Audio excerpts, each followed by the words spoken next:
The summer heat settled over Hamburg, South Carolina in July of 1876, but the tension in the air felt heavier than the weather.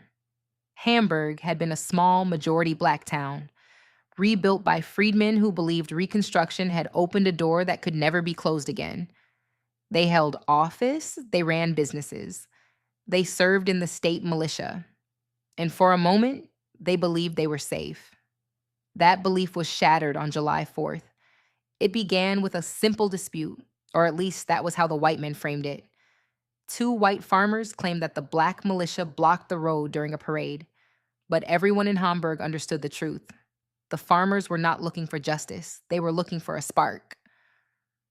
White rifle clubs had been gathering strength across the state. The red shirts wanted a confrontation they could use to justify violence, and Hamburg, a black led town with a black militia, became their target. When the farmers filed charges, the militia members appeared in court as ordered. They followed the law, they trusted the process. But the courtroom was never meant to protect them. It was bait. By the time the hearing ended, hundreds of armed white men had surrounded the town. The militia retreated into the armory, a small brick building that became their last refuge. Inside, young black men, many barely in their 20s, braced themselves behind windows and doorways. They had trained for defense, not war. But war had come to them. Outside, the mob grew louder. Shots cracked through the air. The armory walls shook under the force of rifle fire. The militia returned fire only to survive, but they were outnumbered, outgunned, and surrounded. As night fell, the white mob brought in a cannon. The blast tore through the armory. Smoke filled the room. Bricks crumbled. The militia had no choice but to flee. Some escaped into the darkness. Others were captured. What happened next was not a battle. It was an execution. The mob lined up the captured black men and selected victims at random. They forced them to run. Then they shot them in the back. One by one, they fell. Murdered not for anything they had done, but for what they represented: black political power.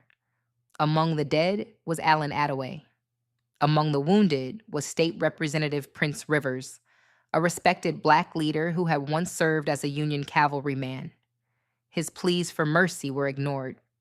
By morning, Hamburg lay silent. The massacre had achieved its purpose. White supremacist leaders celebrated the violence as a political victory. They used the massacre to intimidate black voters across South Carolina. They used it to rally white support for the Democratic campaign.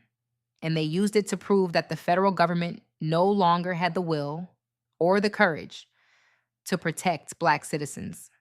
The Hamburg Massacre became a turning point in the election of 1876. It signaled that Reconstruction was collapsing. It showed that white militias could act with impunity.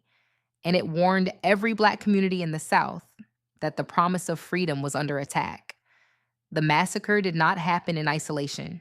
It was part of a coordinated strategy, a blueprint of terror designed to overthrow black political power and restore white rule. And it worked.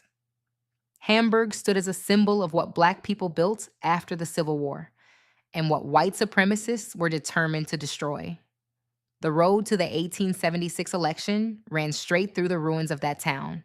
They tried to erase it. They tried to silence it, but we are still here, still telling the truth.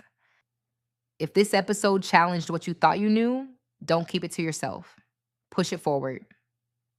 Start the conversation they tried to silence. This is Black Justice Untold. Please like, comment, share, and subscribe.